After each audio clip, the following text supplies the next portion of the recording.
Thank you, everybody, for coming. It's good to see you. Good morning. All right. I promised that I would not speak a lot from experience because I really want you to hear from the panel.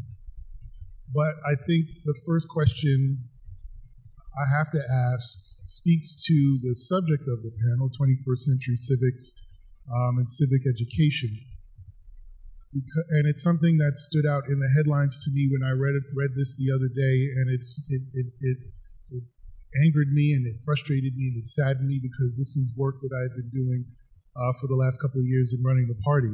So my first question to all of you, and we'll get into some of the detail and depth later on, but my first question to all of you is this. I was reading a study published in the Washington Post on March 12th, which found that as many as 4.4 million Obama voters from 2012 did not vote in 2016. And over a third of them were black. So regardless of party, what happened? What did the Democrats do wrong? What did the Republicans do wrong? What happened to civic engagement, given all that was discussed in that cycle, given all of the conversation? And 4.4 million people decided they wanted to stay home. What happened? And make changes that would improve civic awareness. But young people now are not attached and engaged in communities in the same way and don't have this sense of purpose as a collective community. There was a sense of purpose of the collective community of African Americans in the 40s, 30s, 50s, the time that impressed me. And so that it's not surprising that these young people kind of wax and wane because their engines have not been turned on. Thank you for those wonderful comments. And I think I'll add, just from my own research, I work with immigrant communities and a number of them from mixed status families. And so thinking about where is civic education happening and how can we think about civic education and civic engagement beyond voting, which when you think about documentation status, not everyone has the privilege of doing.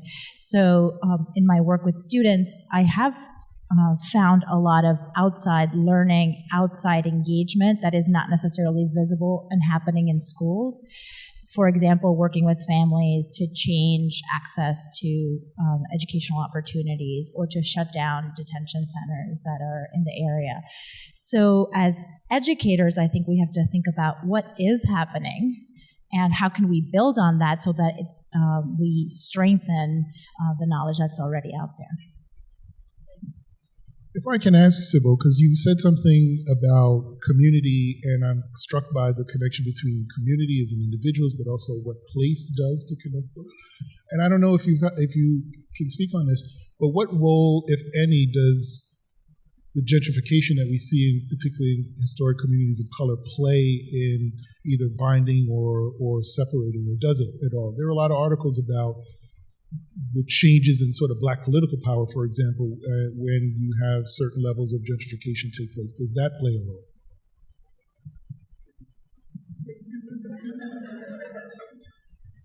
I think what I will speak to is that when people don't have choices, and you see this in immigrant communities, and people are bound together, no matter what their economic status is, you have a power that is generated there. You have lots of things that happen there.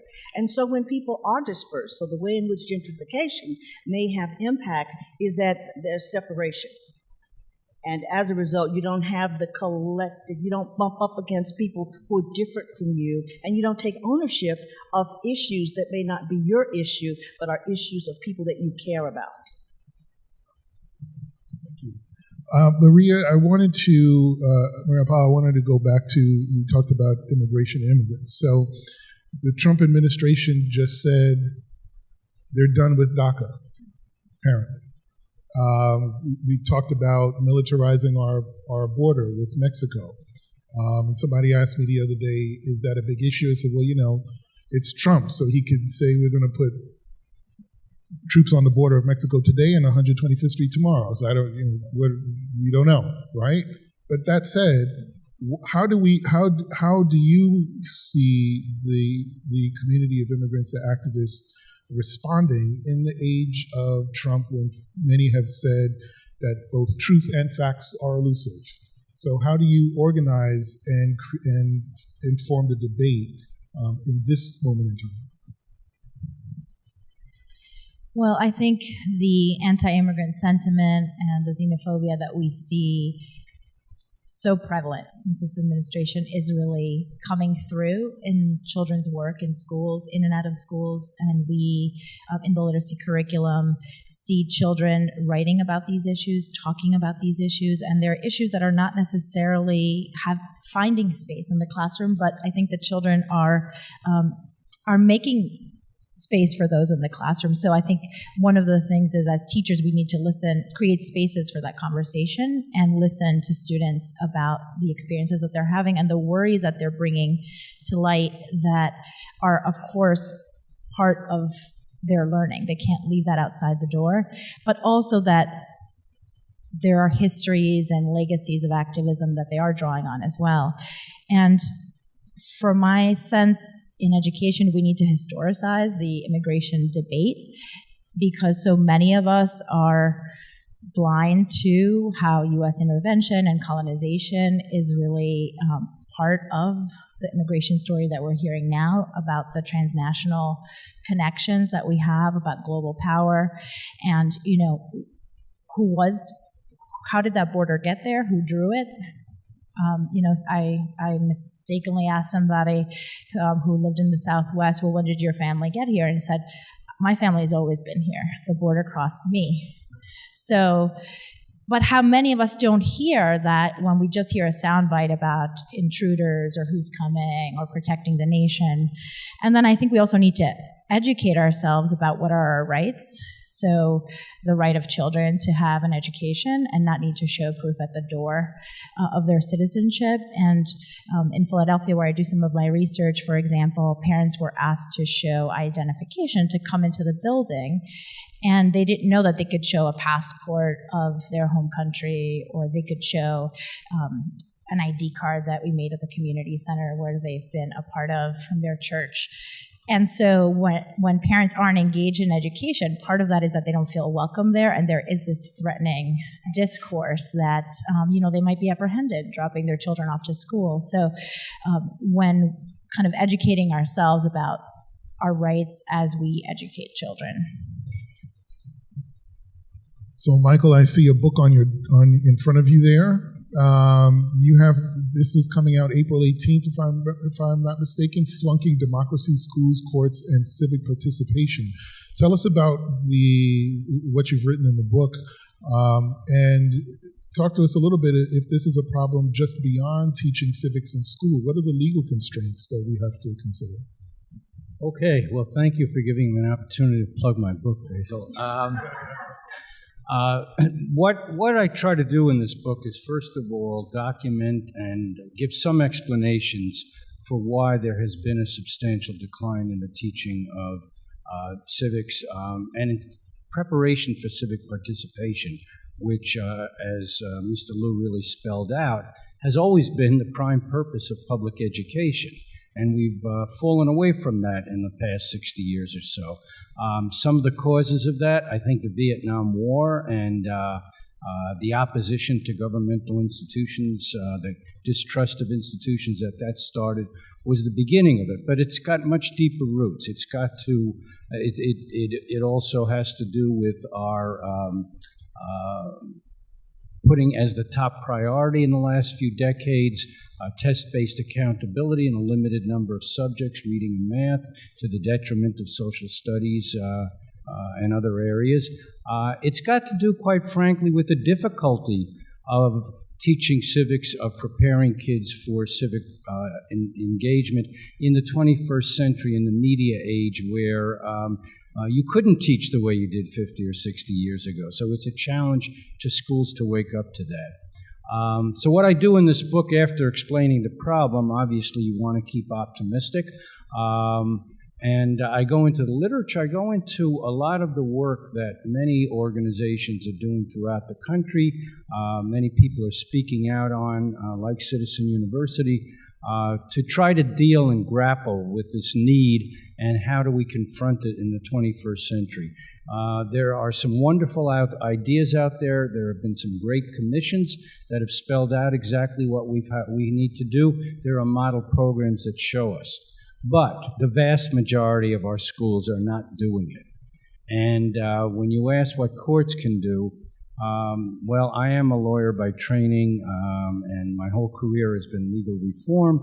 So what I do in the last 2 chapters is come up with a blueprint for how to get the courts involved in encouraging, let me put it that way, I hate to use words like mandates, but reminding the schools that this is the first priority, as Mr. Liu really spelled out, going back 225 years. And just to give you an example of that, Basil mentioned the case that I was very much involved in, where we challenged the formula for funding education in New York State.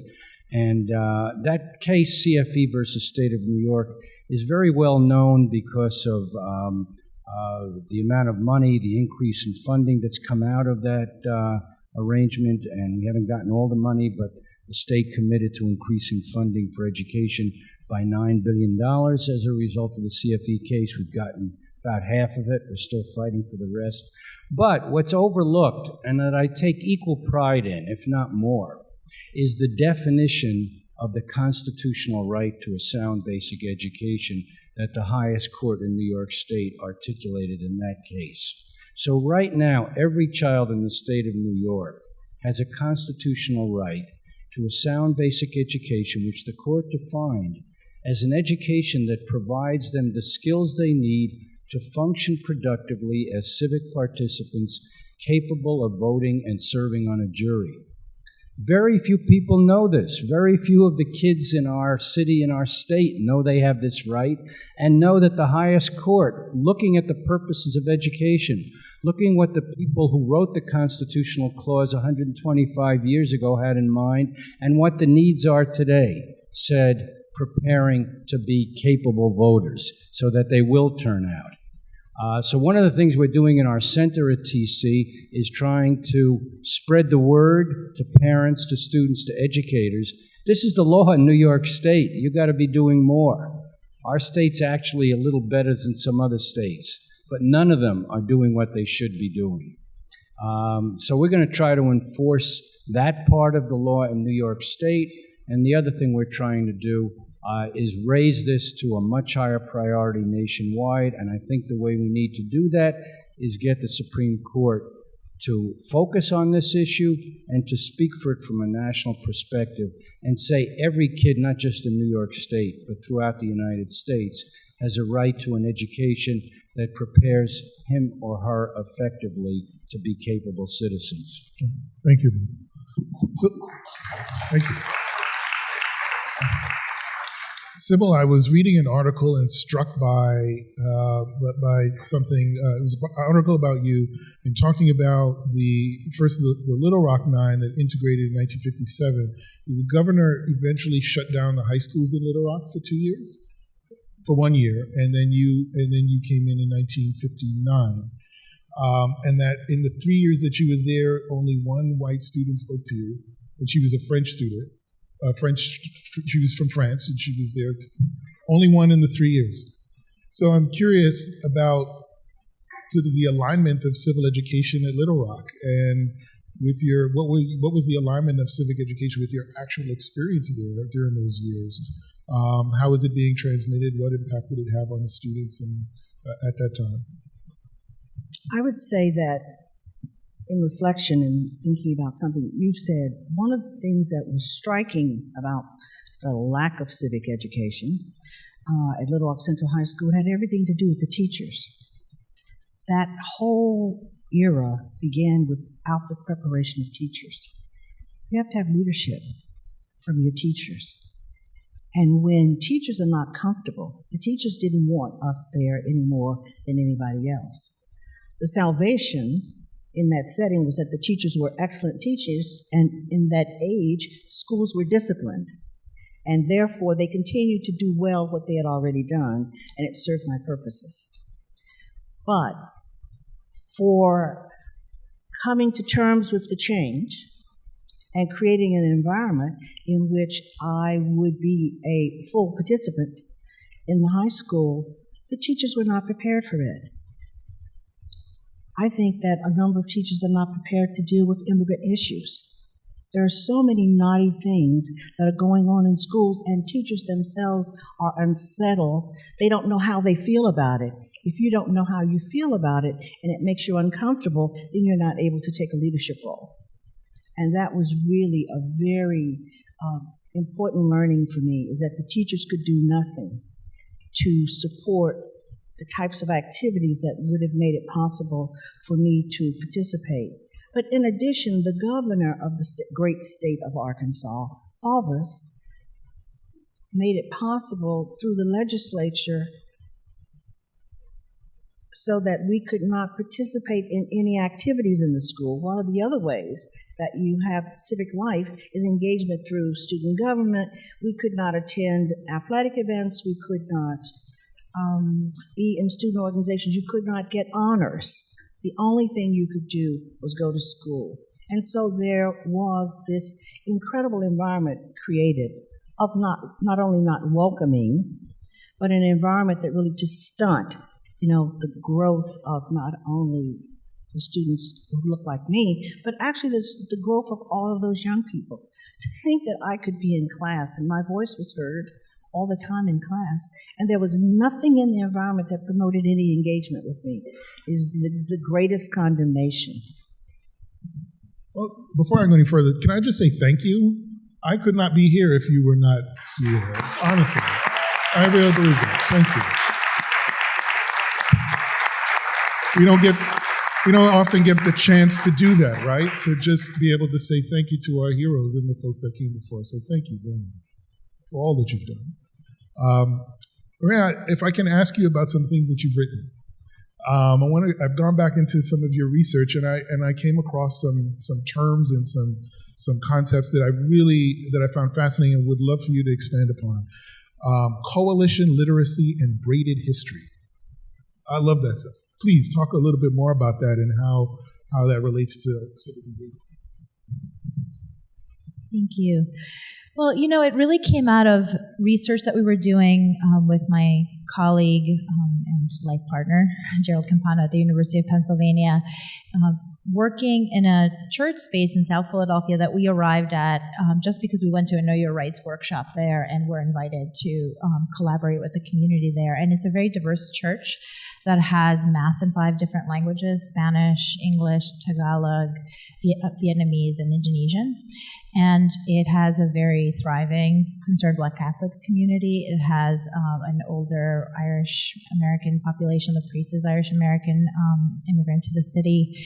And part of what we found when we started collaborating with folks there is that, in contrast to the ways that multiple cultures are, you always hear a dominant story of strife and tension, that there was a lot of joint work trying to increase access, right, towards human rights, towards a shared vision. Now, it's not a romantic kind of collaboration, but there was a coming together of sorts, and we started thinking about, how does language and literacy play a role in that? How does that happen? And when there are tensions, how are those resolved and negotiated? And I think in part it's because there were opportunities to share particular experiences, but also to think about how our experiences overlap and diverge. And so, for example, the Indonesian community there, as well as the Mexican community, were dealing with increased deportations. This was 2010, so it was pre the Trump era, but deportations and the border, this has been a longstanding issue. And thinking about how it has multiple faces, and how were different communities experiencing that? How were they joining together to advocate for change, such as, for example, closing a nearby detention center or accompanying others to, when they were being detained, figuring out what your rights are, communicating that in multiple languages, thinking about lawyers, all those pieces.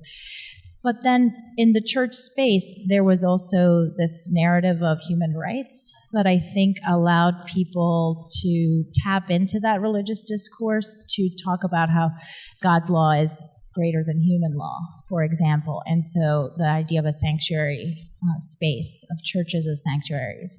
And there are tensions and differences, but kind of coming together and investigating those together, I think, has provided a fertile ground to move forward, to take action. So right now we've been working with a group of intergenerational and intercultural families and youth, and they've been investigating school access. And in light of, there's been a lot of shutting down of schools in the Philadelphia area.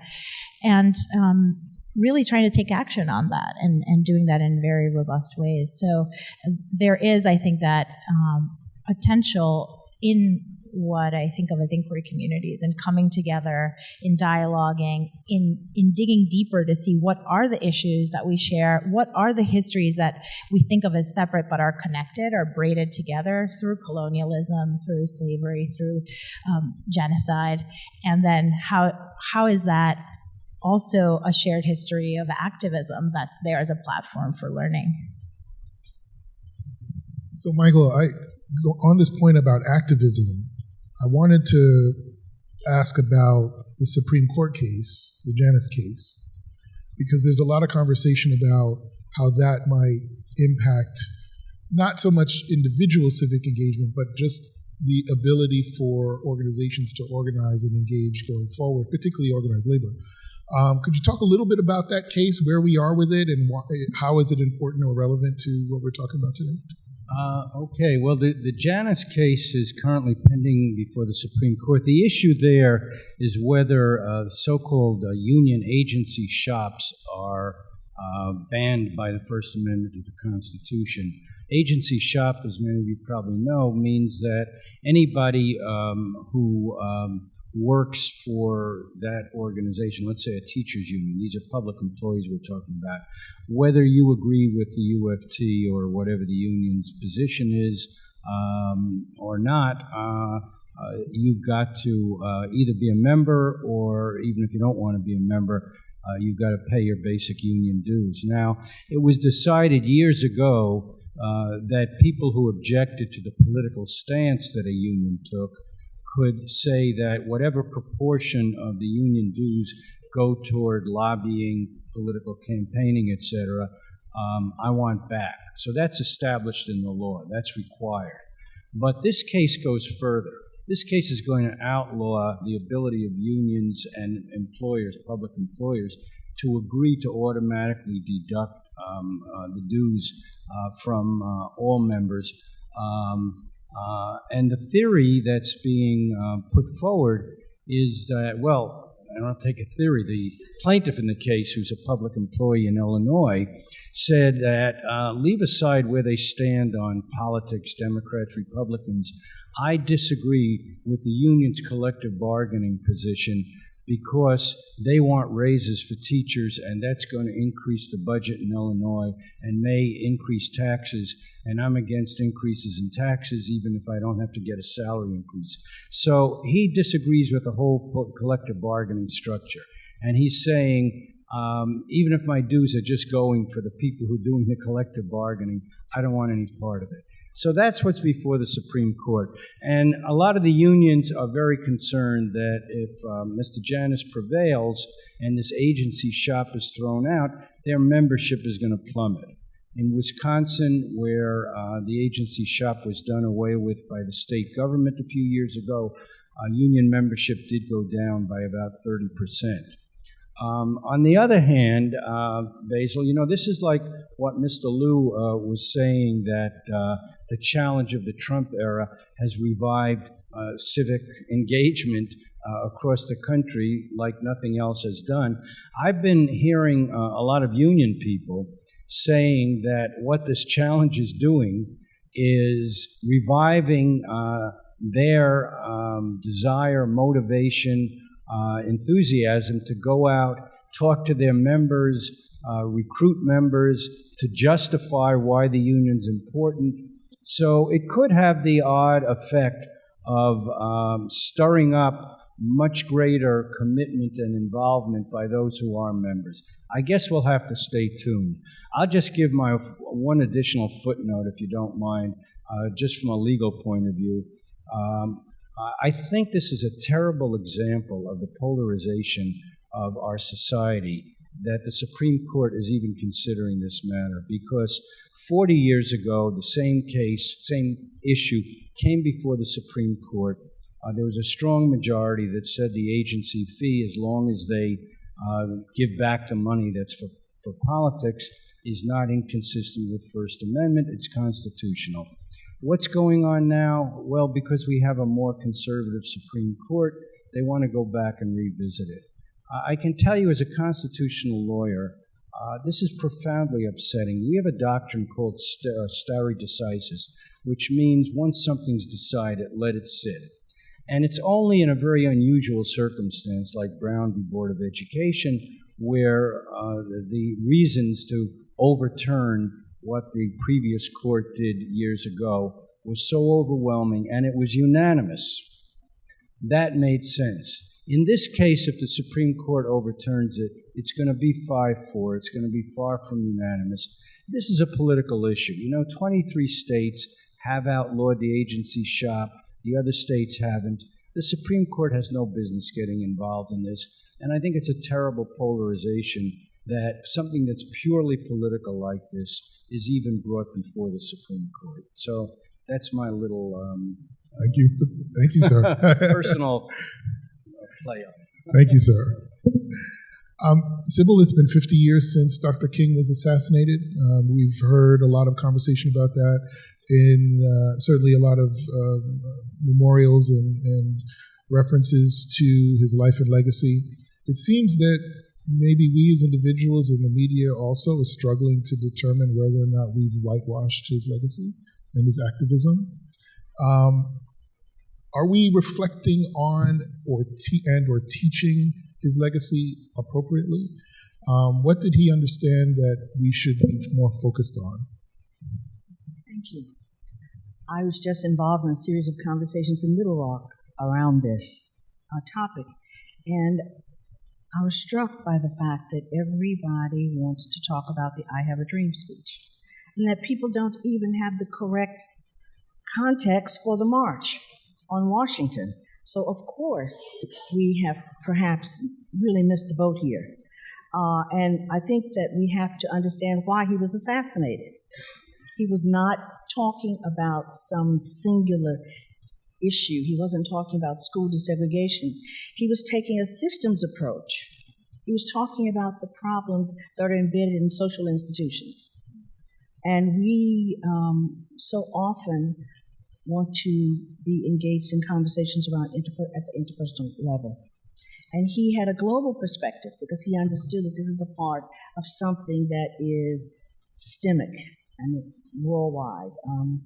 And he was concerned about jobs. I mean, that's why he was in Memphis. He was concerned about the economic implications, for African Americans, and not just African Americans, but for people who were not able to fully participate in society.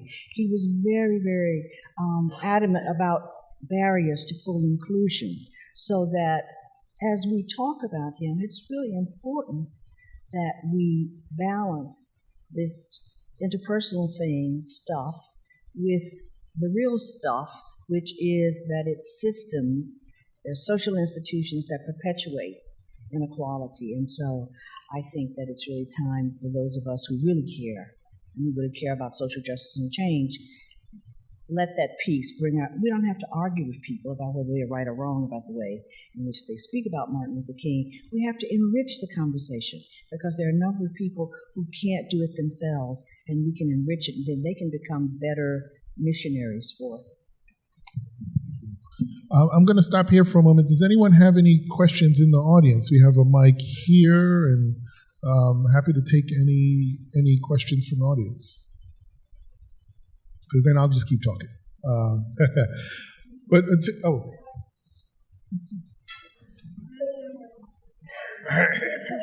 Fascinating.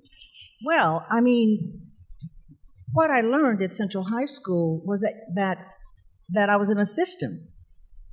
That I I wasn't dealing with individuals. I wasn't fighting individual battles. But that the things were happening to me were because there was this thing called a system. And it made me very aware as I moved to places in my life to understand the system. For instance, there are the rules are written, and then there's the way things get done. And that became very important. How does the informal system really enable you to either succeed or to flail and stumble? Of course, Janelle, at Central High School, I didn't have support. And I learned how to seek and to make an assessment of whether the systems had supports, and then how to connect myself to the support. And of course, you were here then. And a very important part of the support base was, of course, the other students here, but then Lawrence Crimmen as president really, really cared and really worked very hard to create a system here in which we really felt that we were participants, that we were citizens of Teachers College. Yes, ma'am.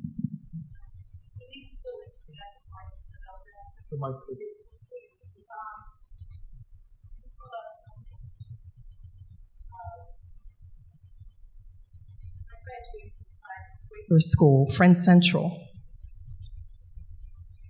I had no racial problems because Friend Central doesn't admit white supremacists. So I was one of a class of 60. 5 blacks, 2 girls were black. So I'm one of 2 who graduated in 77. My question to you, and I just thought about this as you said, no white students spoke to you. I was spoken to every day by white students.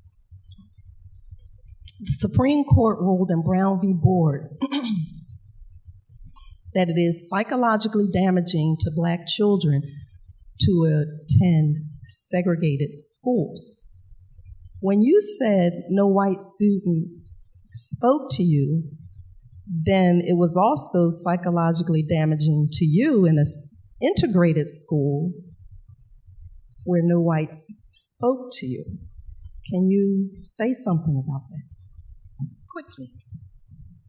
I was born in a very segregated society, and I was raised as a hydra-headed monster, and that was to understand the rules, to know how to navigate in a system that many places didn't welcome me, but also to know what a rich heritage that I had from ancestors, but also in my community. I was raised to know that who I was could always be tapped into right here. I went to that school not with the goal of making friends. My brother and I both went there, and what we felt is that we were going to the public school that our parents helped to fund, where we could get the best education. It was devastating to learn that no matter what I did, no matter how well I participated in the class, that nobody could reach out to me. But it was a life lesson in understanding how strong peer pressure is, and also how strong what you learn at mother's breast about who matters and who doesn't is in this society. Most of all, my parents said, this is not personal to you. This is about something that's systemic. It's about what you represent to people. Therefore, you only answer to what you know about you, so that if you're called the N-word 1,000,000 times, which I were, you don't engage it because that's not you. So I would say to you that I could have been a lot more psychologically devastated, but I came out of an environment in which I just didn't get plunked down at Little Rock Central High School. But as with the Parkland students, what was said about them, they were prepared for this moment, and when the occasion arose, what they had been taught came into play. Well, the civic education that I had throughout my family, my African American schools, and my church came into play for me.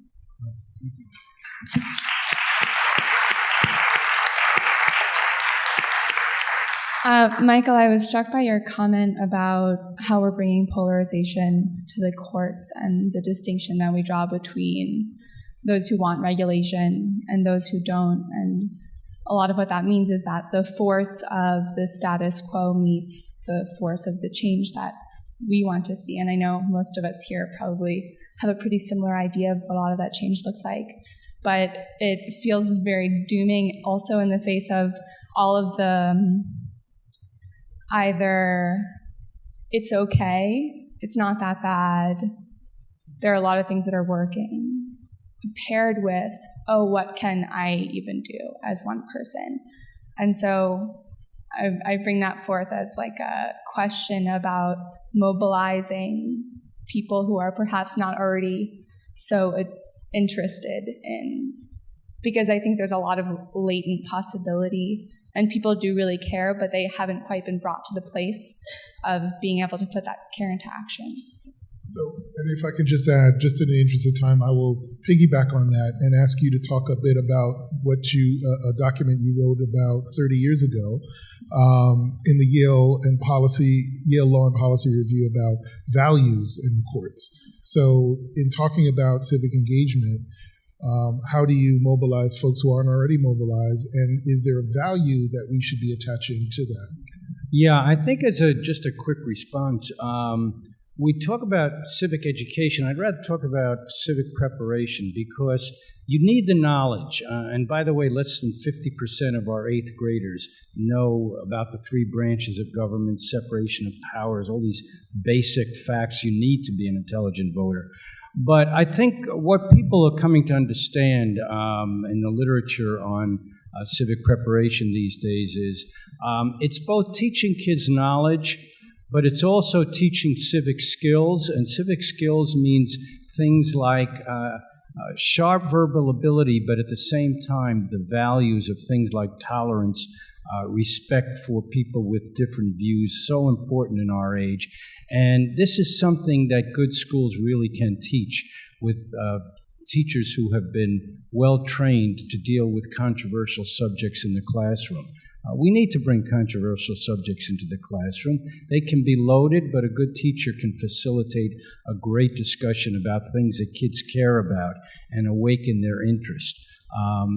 The other 2 elements of what proper civic preparation should be and can be has to do with what we call civic experiences. And that means student government, it means debate, it means all the extracurricular things that you were talking about being deprived of at Central High School. Those things, the literature says, have the greatest influence on whether children are going to be civically involved in their later life, whether they participated in meaningful extracurricular activities, whether they were in a drama production where they took on roles of other people, where they had interpersonal, deep relationships with people. So that's part of what civic preparation is. And the final thing is values. And, you know, when I wrote that article years ago, people were talking about something called character education, which really came from conservative roots, but traditional roots. I don't want to give a negative connotation to that. And it was emphasizing things like responsibility, self-confidence, honesty. Those are all important values. But as Mr. Liu was pointing out, what we've learned in the last 30 years is there are additional values. I call them democratic values. And they are things like respect for people with other views. It means things like respect for the rule of law. It means things like respect for our government institutions when they work well, but understanding that historically they often haven't worked well, and we all have an obligation to respect that tradition, but to improve it and to really understand and fight to overcome the areas where they failed. So these are the kinds of values that I think our schools need to teach. That's what I call civic preparation. And I think when you reach out to children or young people in high school age, and you're honest with them and you ask them to talk about the things that mean things to them, whether it's Black Lives Matter, Me Too, undocumented immigrants, and respect people's views from all points of view. And, you know, one other positive thing that a lot of negative things came out of the 2016 election, but one is all of us were awakened to the fact that there is a class of people in the United States that have been left behind, who used to perhaps be privileged. Now they're not privileged. They need a voice too. The white working class in the Rust Belt where there are no jobs and all. So if we're going to be a community, we've got to understand where they're coming from, as well as our recent immigrants, as well as the whole diversity of our population. Yeah, I just had a quick question for Michael again, not to put him on the spot. I'm a school superintendent out in New Jersey, and I've seen firsthand the impact that I would argue the overemphasis on high-stakes standardized testing has had on a school's practical ability to teach civics education and art education. I think if you ask a lot of teachers, we would say that's truly one of the actual driving forces behind our ability to kind of not get to this. So I'm really interested in your book, but I was wondering if you had any thoughts on how do we change that? Like, I feel like so much of it is entrenched, starting with NCOB, like big federal policy issues. How do we kind of begin to make some practical changes to just take a breath so that public schools have more of an opportunity to do a reset and focus on what matters more? Yeah, one quick answer to that many people advocate in the civic education field is, as you're saying, what gets tested is what gets taught. We don't have graduation requirements to pass a civics test in most states. Maybe we should, but it shouldn't be a simple, short answer, click off 10 questions about separation of powers, which some states have been adopting. It's got to be the kind of test that allows students to express what they've learned and the kinds of experiences that I talked about here. That's one way. The other thing, talking to one of your colleagues, a school superintendent in Rhode Island, where I was a couple of weeks ago, and he said, we actually have a very substantive curriculum framework from the state in social studies that has active civics and all these other things, but there are only so many hours in a day. And quite frankly, they don't mandate that, they don't monitor it, so we don't do it, and we should.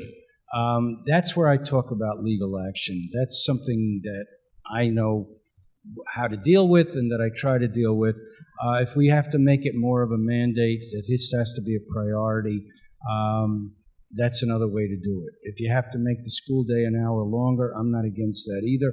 I don't want to drop English. I don't want to drop math.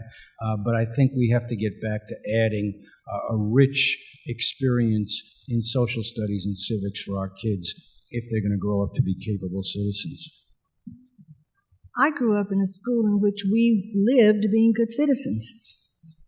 And the whole environment of the school had to do with how people come together and how people live together and treat each other with respect, and how people in the homeroom might vote on whether or not, there are some real practical ways that I think influence what you then go on to do in life. There are many, many things that you study that you don't translate that into practice. But I think that the culture of the school has to be a culture in which that which civic education is getting at here really is put into practice in a way that young people then later connect that their experience in the school is an example of this part of civic education. Thank you. Maria, so to that point, could you talk a little bit more about some things that you've been writing about in terms of multimodal literacies? How are students creating and authoring their own narratives in this environment? If we can talk a bit about next steps, how do we encourage more of that, and what role specifically can teachers play, since we're at TC? Thank you. And kind of connecting to the previous comments and these questions, I think that, all education is political. So whether you take up political topics in education, I think we can cultivate critical lenses. And so, for example, in literacy, as a literacy educator, we can think of literacy as neutral skills about decoding or reading comprehension and what's testable. And then civic engagement becomes something that's relegated to social studies, or that if it's not tested, there isn't space for that. Yet, if it's really about a critical lens, a critical perspective, about asking questions. How did this text get to be made? Whose perspectives are included? What perspectives are excluded? How do you know? How can you read this text critically? What evidence is there in the text? And that is very related to some of the skills that we are assessing, and it's infusing it so it's not necessarily just tied to a particular content topic, but really a way to see the world, right? And when you expand the ways that texts are thought of, that reading is thought of, to not just be a printed text, but to also include the visual mode, to include performance, to include oral narratives, we need to read those texts critically. I think we've learned from the disinformation that's characterize our political life, but also that it might provide the opportunity for students to author different narratives, to make visible other knowledges that may not be a part of the curriculum. So just as a couple of quick examples, in some of the inquiry work that I was mentioning before, some of the students have been exploring the funding problem in Philadelphia. They were called the Doomsday Budget Cuts, where a huge number of city schools were closed, neighborhood schools. So again, thinking about how do you navigate that environment when there's a system and you already know how to navigate it, teachers know the families, and now you're traveling all over the city, all that is disrupted. What happens? Well, some of the students really began an inquiry that included a lot of multimodal pieces, like a very powerful visual poster that showed the political powers dropping a bomb on the city schools and naming exactly which schools were being affected and why. They created a YouTube video where they interviewed teachers at their schools to see what's the impact of these budget cuts, what are the material conditions here, because we don't have nurses, principals are giving out medication at lunchtime, all these things that are not legal, but it's sort of the state of education in the city. And that was the coalitional piece too, right? That it wasn't teachers against students, against families, but really creating a network of solidarity where some of these conditions were able to be visible. And I think in terms of what can teachers do, questioning our own lenses to say, how am I viewing students? What am I counting as knowledge in the curriculum? What systems are in place that lead me to think this is the kind of history that I should teach?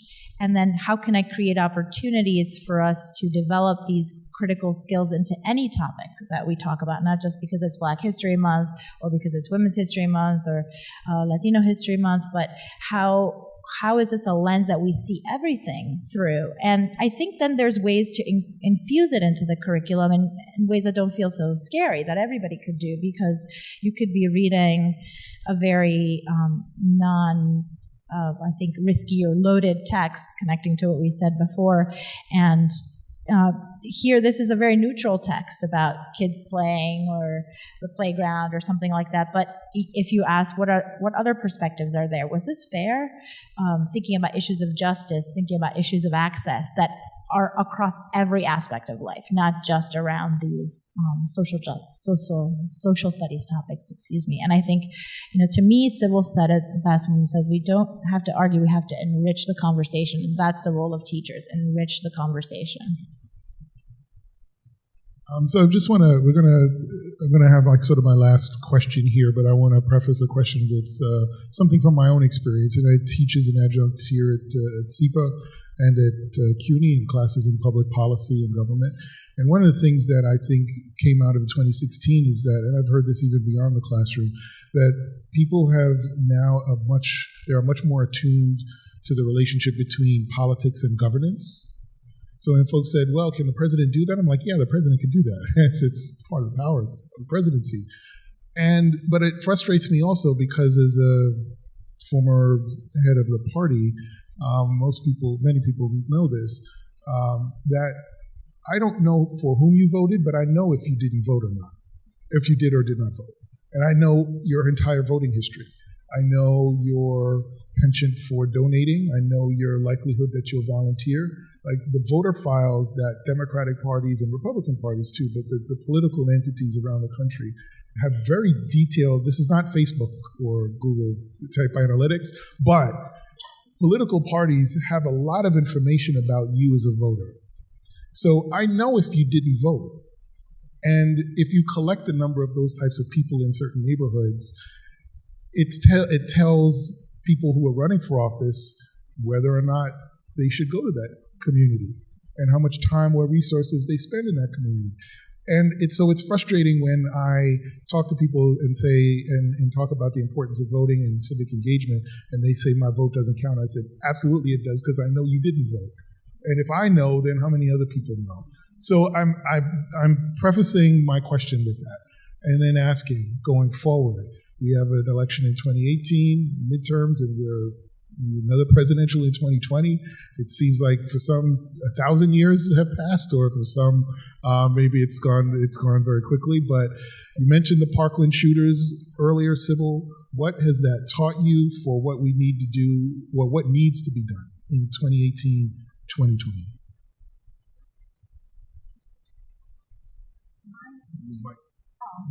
Yeah, you started me. Sorry. I think that what I've seen, particularly with the Parkland students, is that they didn't just do it themselves. They reached out to young people across the country who were not similar to them, because people are going on, well, these are rich kids. But what I love is that maybe they were rich kids, but they were kids who saw their connection to people beyond the fault lines of race and class. And I'm hoping that their movement, I'm hoping that the teacher strikes, that all of these things where people are being mobilized really become the basis of greater participation in the society. I think that people have not expected teachers to strike. And the fact that in West Virginia, of all places, and now in Oklahoma, I think that the teachers, who are really considered to be passive people, I think that really is going to be an engine. That's really an exciting engine, because, people are copycats. And the power of one example is so important. And so that's what I think, that's the reason I think that you should keep hope alive. Thank you. Michael, finally, for you, for the next steps, 2018, 2020, you talked about the campaign for fiscal equity. Has the city gotten its money? And if not, or even beyond that, how do we, as teachers, as students, as political operatives, is there anything we can do to move the needle legally, whether it's impacting law or it's helping you do the work you do? What do we need to focus on in the next couple of years? Well, one thing I always tell my students here at TC and Columbia Law School, as much as I've been on the front lines in trying to use courts and legal reform as a way to move social policy, the courts can't do it alone. What we can do through the courts is raise things to a higher priority, raise people's awareness. That's what I'm hoping to do with these new litigations on civic preparation.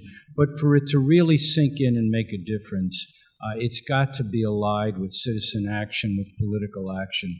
They all go together. So that's one reason we won a big victory in the CFE case, but I'm incredibly shocked to go to high schools, even to talk to teachers who don't know that there's a constitutional right in the state of New York. So what we can all do is spread that awareness, and I think here in New York, in the city especially, making many more high school students aware of their right to a sound basic education, the extent to which many of them have not fully gotten it, partly because we haven't been able to get all that money, would be very helpful in keeping the pressure on, both from the financial point of view and from the civic involvement point of view. And that's one thing we try to do at our center, is to try to get young people to understand and join in this action we have. We actually have another lawsuit going to try to collect the rest of the money from the state. But that case is not going to get anywhere if people don't know about it and don't act on it. Thank you. Maria, last question to you. The notion of shared fate. We're all in this together. And I've heard you make the comments about trying to communicate that with the students and teachers, but is there something that we need to be focused on in the next 2 years to accelerate that conversation for adults that are not generally in that space? How do we do our part? I think thinking about activism, there's the large-scale activism, and then there's the day-to-day activism and small ways that we are all can work towards change, can work towards a more inclusive, democratic, participatory society, and that they're not just individual issues that we're talking about, that they're interconnected. So I think some of those students, when they were marching, those beautiful speeches, they really are talking about intersectionality. It's not just an academic term, that these, how are issues interconnected? How is the fate of the planet related to racial oppression, related to socioeconomic inequality? Where do these pieces intersect? And how can we come at the issue come at these issues together so that we're not divided into different camps, but really working in coalition with one another. So I thank all of you for your time and participation, and thank you for your questions and attention. Thank you. Could we just give one big round of applause again for our moderator and our panelists? Thank you so much.